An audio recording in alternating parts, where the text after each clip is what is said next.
Sabe, quando a gente abre um aplicativo qualquer, clica em comprar e, tipo, na manhã seguinte tem uma caixa na nossa porta. É quase mágico, né? É, com certeza. Fica aquela ilusão de que é uma transação super limpa. Um toque na tela, um bip e pronto, o produto simplesmente aparece. Fico chocada. E o mais louco é que essa ilusão de facilidade é, ironicamente, o maior triunfo da infraestrutura moderna. Sim, Porque a sociedade adora o conforto de não ver aquela engrenagem gigante, barulhenta e, assim, suada, que tá girando freneticamente nos bastidores só para essa caixa chegar intacta, sabe? exatamente. Mas o problema de aceitar essa mágica é que a gente ignora a força motriz por trás de tudo. Tipo, se a gente raspar essa tela brilhante do celular, o que tem ali é uma força tectônica. Uhum. Nós estamos falando da disciplina que literalmente construiu impérios, aquela que decidiu quem ganhava ou perdia guerras mundiais e que, de forma bem literal, desenhou cada rodovia e cada ciclo econômico da geografia do Brasil. É a habilidade pura de tirar ordem do caos. Quem estuda isso entende logo que não é só mover uma caixa do ponto A para o ponto B. Claro. É a física da ambição humana. Sem essa organização, a civilização, tipo, não escala, não vai pra frente. Então sejam todos muito bem-vindos a mais um mergulho profundo. O material que a gente trouxe para a mesa hoje destrói aquele clichê chato de que logística é só galpão empoeirado e planilha. Pode apostar. É uma compilação densa, super rica, incluindo até dados de pesquisas do Everton Andrade. A nossa missão aqui com quem está nos escutando é cruzar milênios. Vamos longe hoje. Muito. A gente vai desde os cálculos das legiões romanas até dissecar o mercado de transportes no Brasil agora, nesse nosso ano efervescente de 2026, com bilhões de reais em jogo. Bom, e para começar a desembalar tudo isso, a gente tem que olhar para a raiz, né? A própria etimologia da palavra. Tá, e de onde vem? Vem do grego logisticos. E olha só, não tem nada a ver com carregar peso. Mentira! Sério. Significa a habilidade de raciocinar e calcular de forma lógica. A essência é o intelecto aplicado à escassez, não à força bruta. No Império Romano, isso ganhou um rosto com a figura do logista. Ah, o lojista era aquele oficial sênior das legiões, certo? Aquele cara que não estava lá na frente segurando espada, mas que se errasse matava mais soldado que o inimigo. Exato. É o oposto do herói de guerra dos filmes, mas infinitamente mais vital para a operação. Nossa, imagina a pressão. Uma pressão matemática assustadora. Ele tinha que calcular o fluxo da nona, que era o suprimento de grãos para milhares de homens e cavalos todo santo dia, e também da impedimenta, o equipamento de cerco. Se ele errasse um decimal na rota, A legião inteira parava no meio do nada, e legião com fome vira alvo fácil. vira um banquete para emboscada. Exato. Mas, sabe o que eu acho fascinante nas fontes? É que esse controle de estoque começou muito, muito cedo. Lá na Suméria, tipo em 3500 a.C., eles já tinham um sistema que era basicamente o tataravô dos softwares de armazém de hoje em dia. O WMS primitivo, né? Isso, eles usavam umas esferas ocas de argila chamadas bulei. Daí eles colocavam umas fichinhas lá dentro para representar sacas de grãos ou ovelhas e selavam a argila, Cara, isso é uma criptografia primitiva brilhante. né? Quando chegava no destino, quebravam a esfera. Se o número de fichas não batesse com os animais físicos ali na hora, já sabiam que rolou desvio no caminho. A escrita não foi inventada para fazer poema, foi auditor tentando não ser roubado. Totalmente. E isso nos leva direto para a aplicação na guerra. E aí a gente tem que falar do Alexandre o Grande.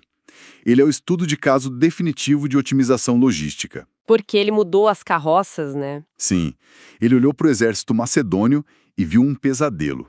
Eram carroças gigantes de 4 rodas, puxadas por bois lentos, e as famílias dos soldados iam junto. Caramba! Ele cortou tudo isso, trocou boi por mula, que é mais rápida, e fez cada soldado carregar a própria comida. Foi tipo um protótipo de Lean Logistics, a logística enxuta. Cortou o peso morto para ganhar agilidade. E ainda tinha a frota naval, certo? Sim, ele sincronizava a marcha com navios que iam pela costa como armazéns flutuantes. Era intermodalidade no mundo antigo. Mas assim, a matemática cobra seu preço, né? E a fonte levanta um ponto incrível. o deserto de Gedrósia, na campanha da Índia. Alexandre tentou cruzar um lugar sem água, sem pasto, e a frota não conseguiu acompanhar por causa das monções. O exército foi dizimado. Exato. Então, basicamente, esse deserto causou o primeiro grande erro de planejamento de lead time fatal da história. Sem dúvida. O lead time, que é esse tempo entre você precisar de algo e aquilo chegar, foi engolido pela geografia. Sun Tzu já falava em A Arte da Guerra. A linha tênue entre a ordem e o pânico absoluto numa tropa é a linha de suprimentos. Corta isso e a disciplina some em horas. E o padrão se repete ao longo dos séculos. Se o Alexandre perdeu para o calor, o Napoleão cometeu o mesmo erro no gelo em 1812. Fiquei muito instigada lendo essa parte. A invasão da Rússia é um clássico. Sim, porque o Napoleão usava aquela tática do living off the land, de viver da terra. Ele não levava comida de Paris. O exército ia confiscando as fazendas por onde passava. O que na Europa Central funcionava super bem. Tinha fazenda para todo lado. A tropa andava rápido, mas a Rússia... A Rússia jogou pesado com a terra arrasada. Eles sabiam que não precisavam matar os soldados, era só matar o estômago deles. É a maior lição de falência em gestão de riscos da história militar. Eles queimavam tudo, envenenavam um poço. Quando os franceses chegavam, só tinha cinza. Aí o inverno bateu. Cavalo morrendo de fome, soldado congelando. Foi um colapso. Mas sabe, a guerra também força inovação. Na Guerra da Crimeia, lá por 1850, a relação entre logística e sobrevivência mudou completamente. E por causa da Florence Nightingale. E não foi só porque ela limpou os hospitais. Ela convenceu os generais usando estatística pura. Nossa, é muito irônico isso. A gente pensar que logística hospitalar e o uso de KPIs, que é uma coisa tão corporativa, tão Faria Limer hoje em dia, nasceu na lama e no sangue da Guerra da Crimeia. Exatamente. Ela provou com o diagrama de área polar, que foi um gráfico revolucionário na época, que a galera não estava morrendo de tiro. Estava morrendo de infecção por falta de higiene e suprimento médico. Incrível. Ela otimizou o inventário e criou o que hoje a gente chama de indicador de desempenho. Ela estruturou a logística reversa de feridos. E, avançando um pouco, essa tensão mecânica fica clara na Primeira Guerra Mundial. Tem aquele episódio dos táxis do Marne. A França precisava mandar soldado para o fronte, o trem não chegava lá. E eles pegaram 600 táxis comuns em Paris. Sim, botaram 6.000 soldados nos táxis e mandaram para o combate. Isso ilustra perfeitamente a tensão entre modais. O trem é como a veia aorta do corpo. Leva muito sangue, mas é rígido, só vai onde tem trilho. O carro, o caminhão, são os capilares. Chegam em qualquer pontinha. E quando nem os capilares terrestres servem, a gente vai para o céu. No Vietnã, a selva era uma armadilha. Aí entrou o helicóptero. A logística aeromóvel. O conceito de vertical lift que preparou o terreno lógico para os drones do varejo de hoje. Sim, total. E na tempestade no deserto, na Guerra do Golfo, o bicho pegou com a informação. O general Pagones levou um exército inteiro para a Arábia Saudita, mas rolou a tal da montanha de ferro cega. Esse caso é desesperador para quem trabalha com logística. Nossa, nem me fale. Milhares de containers chegavam sem manifesto. O soldado tinha que abrir caixa no sol do deserto só para saber se tinha munição ou papel higiênico ali dentro. Perda de tempo colossal. E isso provou que fluxo físico sem fluxo de informação não serve para nada. Foi isso que alavancou a adoção do RFID e do EDI. O container tem que avisar o que tem dentro antes de ser aberto. E pegando esse gancho de trem versus caminhão, de controle, é exatamente essa tensão que explica a geografia e a economia do Brasil. Nossos ciclos econômicos são, na verdade, ciclos de gargalo de logística. Exatamente. Começando com o pau-brasil, que era puro extrativismo. Os portugueses não fizeram estradas. Fizeram feitorias na costa, que eram os nossos primeiros centros de distribuição. Aí veio a cana-de-açúcar. E a física do produto mudou a regra. A cana apodrece rápido depois de cortada. Não dá para pôr numa carroça e andar por semanas. Então a plantação tinha que ficar colada no engenho. Integração vertical obrigatória. A dor de cabeça mudou. Ouro não apodrece, mas ele some no bolso das pessoas muito fácil, né? A coroa portuguesa estava apavorada com a sonegação. E a solução deles foi uma obra de arte do controle. A estrada real. Espera, vamos desembalar isso porque eu amo essa parte da fonte. Eles proibiram o transporte de ouro por qualquer outro caminho. Tinha posto de checagem, registro obrigatório. Na prática, a Estrada Real foi o primeiro blockchain físico do Brasil. Um caminho único, focado em compliance, para impedir roubo da coroa. A analogia é perfeita. Era puro compliance. Mas a gente sabe que mula não carrega a Revolução Industrial, né? Quando o café estourou, precisou de logística de massa.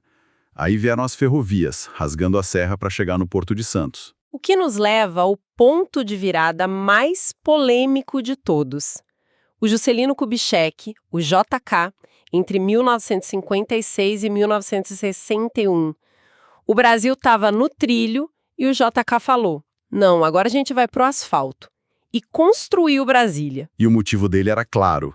Ele queria atrair montadoras como Scania e Mercedes-Benz para o Brasil. Para a indústria nacional nascer, o governo tinha que garantir que as pessoas precisassem de caminhão e carro.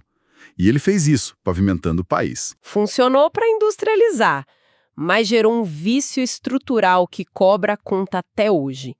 Mais de 60% da nossa carga está presa no asfalto, e isso virou um caos quando o agronegócio mudou de endereço. Graças à Embrapa, né? Isso. A soja foi para o Cerrado, lá para o Mato Grosso, só que a fazenda mudou e o porto ficou lá no Sudeste. Imagina o produtor descendo carga por mais de 2.000 quilômetros de caminhão. É o famoso custo Brasil engolindo o lucro. E a solução que está rolando forte é o Arco Norte. Mandar as commodities para cima, para os portos do Pará e Maranhão.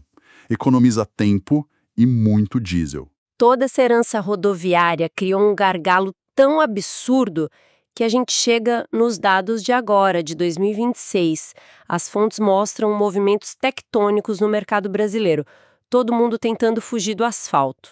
E para entender 2026, quem está ouvindo a gente precisa lembrar da diferença entre intermodalidade e multimodalidade. Explica pra gente. Na intermodalidade, você usa vários transportes, tipo caminhão, trem e navio.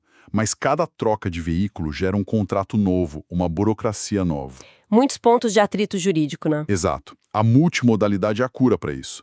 Você tem um contrato só, de ponta a ponta, gerenciado pelo operador de transporte multimodal.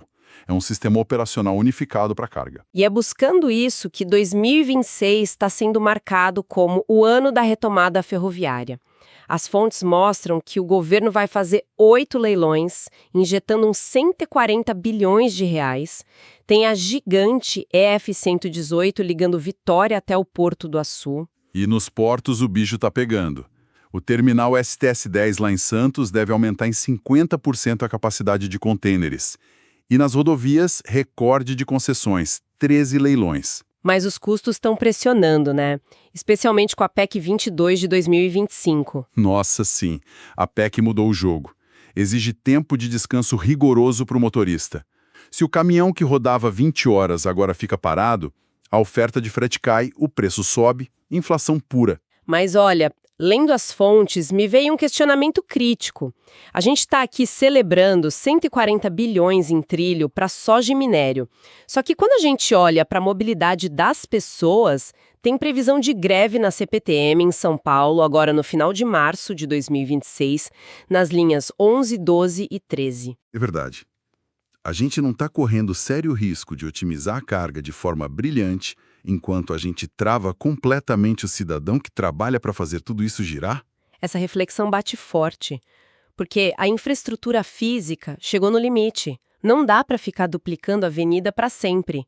É por isso que o futuro imediato aqui não é cimento, é tecnologia e ESG. Substituindo diesel, Isso. biometano, GNV para veículos pesados e a logística 5.0 com inteligência artificial. Não é mais a IAT avisando que atrasou, né? Isso já era. De jeito nenhum. A IA agora cruza previsão do tempo, fluxo de porto na China e prevê que a corrente vai quebrar daqui a 2 semanas e já desvia a rota sozinha. A gente saiu das fichas de argila na Suméria para algoritmos prevendo o futuro. É o sistema nervoso da civilização. Se a logística trava, o mundo para no mesmo dia. Isso me leva a uma provocação final para quem está nos acompanhando hoje. A gente viu os maiores exércitos caindo porque esticaram demais a linha de suprimento física. Verdade. Hoje, A gente usa o just in time. Não tem estoque em supermercado nem hospital. A gente confia num algoritmo na nuvem para entregar no último segundo. É uma linha de suprimento invisível. Exato. A pergunta que fica para a gente pensar é: será que a gente está mais resiliente que os impérios antigos?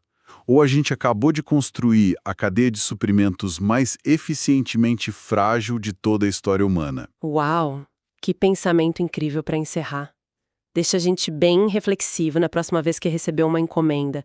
Eu agradeço demais a todo mundo que acompanhou a gente em mais esse mergulho profundo nas nossas fontes. Continuem questionando como as coisas chegam até vocês. Até a próxima!